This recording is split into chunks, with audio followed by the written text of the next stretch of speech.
బబులోనును గూర్చియు కల్దీయుల దేశమును గూర్చియు ప్రవక్త అయిన యిర్మీయా ద్వారా యెహోవా సెలవిచ్చిన వాక్కు. జనములలో ప్రకటించుడి, సమాచారము తెలియజేయుడి, ధ్వజమునెత్తి మరుగు చేయక చాటించుడి. బబులోను పట్టబడును, బేలు అవమానమునొందును, మెరోదకు నేల పడవేయబడును. బబులోను విగ్రహములు అవమానమునొందును, దాని బొమ్మలు బోర్లద్రోయబడును. ఉత్తర దిక్కు నుండి దానిమీదికి ఒక జనము వచ్చుచున్నది. ఏ నివాసియు లేకుండా అది దాని దేశమును పాడుచేయును. మనుష్యులేమి పశువులేమి అందరును పారిపోవుదురు, అందరును తరలిపోవుదురు. ఆ కాలమున ఆనాటికి ఇశ్రాయేలు వారును యూదావారును కూడివచ్చెదరు.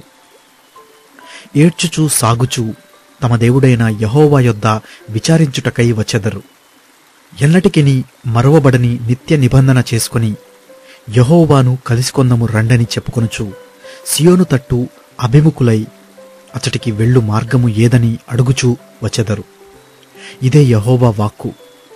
నా ప్రజలు త్రోవ తప్పిన గొర్రెలుగా ఉన్నారు. వారి కాపరులు కొండమీదికి వారిని తోలుకొనిపోయి వారిని త్రోవ తప్పించిరి. జనులు కొండ కొండకు వెళ్ళుచు తాము దిగవలసిన చోటు మరచిపోయిరి. కనుగొనిన వారందరూ వారిని భక్షించుచూ వచ్చిరి. వారి శత్రువులు, మేము అపరాధులము కాము, వీరు అన్యాయమునకు నివాసమును తమ పితరులకు నిరీక్షణాధారమునగు యెహోవా మీద తిరుగుబాటు చేసినందున అది వారికి సంభవించినని చెప్పుదురు.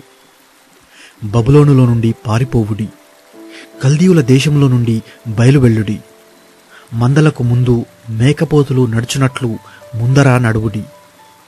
ఉత్తర దేశము నుండి మహాజనముల సమూహమును నేను రేపుచున్నాను. బబులోనునకు విరోధముగా దానిని రప్పించుచున్నాను. ఆ జనులు దానిమీదికి యుద్ధ పంక్తులు తీర్చుచున్నారు. వారి మధ్య నుండియే ఆమె పట్టబడును. ప్రజ్ఞగల బలాఢ్యులు దోపుడు సొమ్ము పట్టుకొనక మరలని రీతిగా వారి బాణములు అమోఘములై తిరిగి రాకుండును. కల్దీయుల దేశము దోపుడు సొమ్మగును, దాని దోచుకొను వారందరూ సంతుష్టి నొందెదరు. ఇదే యెహోవా వాక్కు. నా స్వాస్థ్యమును దోచుకొను వారలారా, సంతోషించుచు ఉత్సహించుచు నురిపిడి చేయుచు పెయ్యవలే గంతులు వేయుచు బలమైన గుర్రముల వలె మీరు సకిలించుచున్నారే. మీ తల్లి బహుగా సిగ్గుపడును, మిమ్మును కన్నది తెల్లబోవును. ఇదిగో అది జనములన్నిటిలో అతి నీచ జనమగును. అది ఎడారియు ఎండిన భూమియు అడవియు నగును. యెహోవా రౌద్రమును బట్టి అది నిర్జనమగును. అది కేవలము పాడైపోవును. బబులోను మార్గమున పోవు వారందరూ ఆశ్చర్యపడి దాని తెగుళ్లన్నీయూ చూచి, ఆహా, నీకీ గతి పట్టినదా అందురు. ఆమె యెహోవాకు విరోధముగా పాపం చేసినది. విల్లు త్రొక్కువారలారా, మీరందరూ బబులోనునకు విరోధముగా దాని చుట్టూ యుద్ధపంక్తులు తీర్చుడి. ఎడతెగక దానిమీద బాణములు వేయుడి. చుట్టూ కూడి దానిని బట్టి కేకలు వేయుడి. అది లోబడ నొప్పుకొనుచున్నది. దాని బురుజులు పడిపోవుచున్నవి. దాని ప్రాకారములు విరుగగొట్టబడుచున్నవి. అది యెహోవా చేయు ప్రతీకారము. దానిమీద పగ తీర్చుకొనుడి. అది చేసినట్టే దానికి చేయుడి. బబులోనులో నుండకుండా విత్తువారిని నిర్మూలము చేయుడి. కోతకాలమున కొడవలి పట్టుకొని వారిని నిర్మూలము చేయుడి. క్రూరమైన ఖడ్గమునకు భయపడి వారందరూ తమ ప్రజల యొద్దకు వెళ్ళుచున్నారు. తమ తమ దేశములకు పారిపోవుచున్నారు. ఇశ్రాయేలు వారు చెదిరిపోయిన గొర్రెలు. సింహములు వారిని తొలగగొట్టెను. మొదట అష్షూరు రాజు వారిని భక్షించెను. కడపట బబులోను రాజైన ఈ నెబుకద్రెజరు వారి ఎముకలను నలుగుగొట్టుచున్నాడు. కావున ఇశ్రాయేలు దేవుడును సైన్యములకధిపతియునగు యెహోవా ఇలాగూ సెలవిచ్చుచున్నాడు. అష్షూరు రాజును నేను దండించినట్లు బబులోను రాజును దాని దేశమును దండించెదను. ఇశ్రాయేలు వారిని తమ మేత స్థలమునకు నేను తిరిగి రప్పించెదను. వారు కర్మెలు మీదను బాషాను మీదను మేయుదురు. ఎఫ్రాయిము కొండల మీదను గిలాదులోను మేయుచు సంతుష్టి నొందును. ఆ కాలమున ఆనాటికి ఇశ్రాయేలు దోషమును వెదకినను అది కనబడకుండును.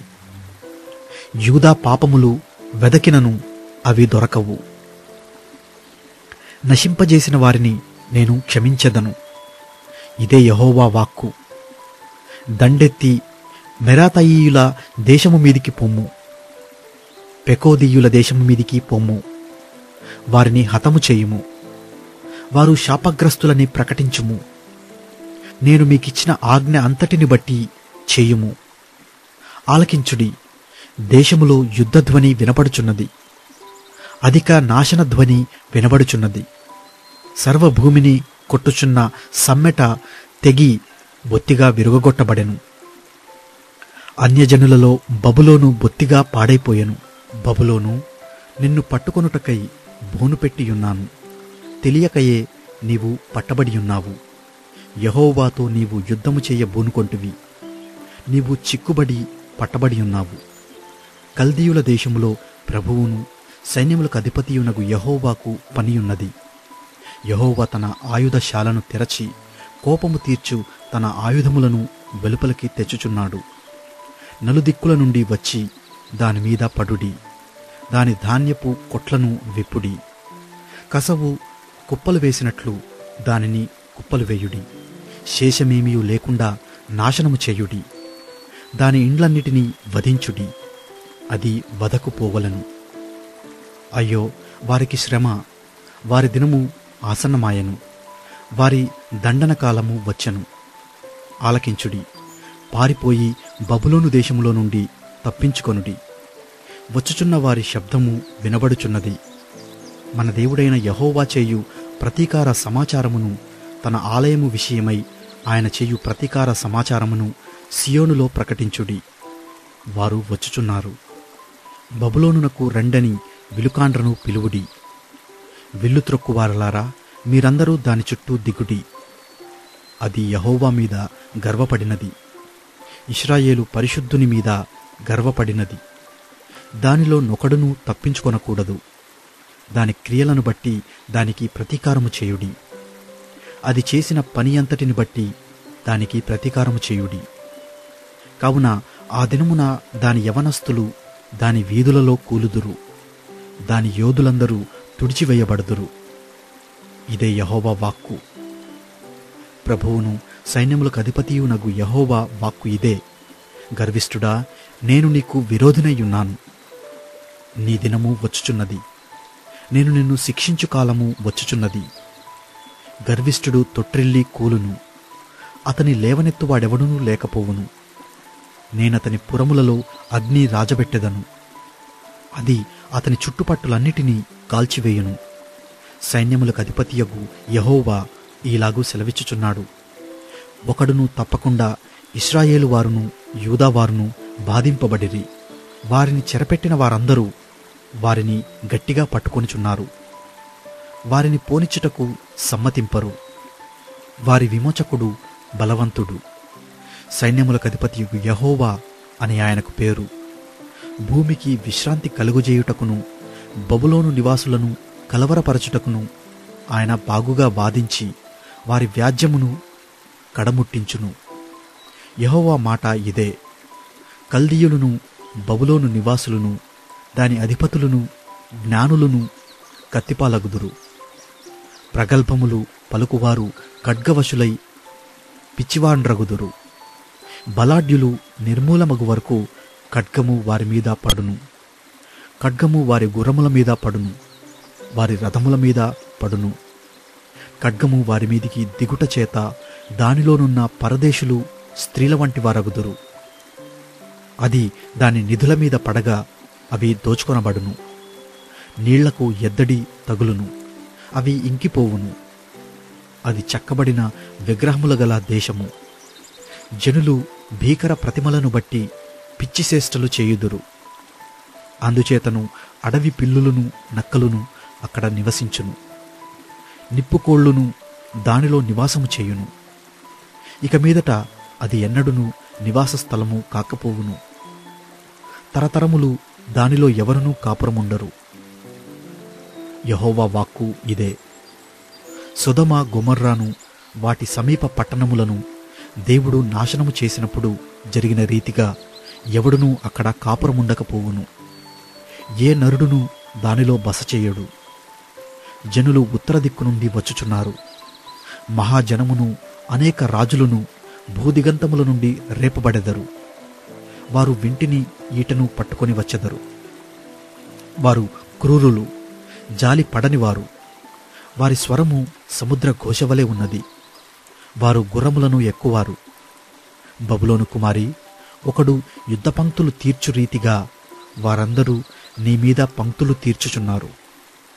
బబులోను రాజు వారి సమాచారము విని దుర్బలుడాయను. అతనికి బాధ కలిగెను. ప్రసవ స్త్రీ వేదన వంటి వేదన అతనికి సంభవించెను. చిరకాల నివాసమును పట్టుకొనవలనని శత్రువులు యోర్దాను ప్రవాహములలో నుండి సింహము వలె వచ్చుచున్నారు. నిమిషములోనే నేను వారిని దాని యొద్ద నుండి తోలివేయుదును. నేనెవని ఏర్పరతునో వానిని దానిమీద నియమించెదను. నన్ను పోలియున్నవాడై నన్ను ఆక్షేపణ చేయువాడేడి? నన్ను ఎదిరింపగల కాపరియేడి? బబులోనును గూర్చి యెహోవా చేసిన ఆలోచన వినుడి. కల్దీయుల దేశమును గూర్చి ఆయన ఉద్దేశించినది వినుడి. నిశ్చయముగా మందలోని అల్పులైన వారిని వారు లాగుదురు. నిశ్చయముగా వారిని బట్టి వారి నివాస స్థలము విస్మయమొందును. బబులోను పట్టబడుచున్నదను సమాచారము విని భూమి కంపించుచున్నది. జనములలో అంగలార్పు వినబడుచున్నది.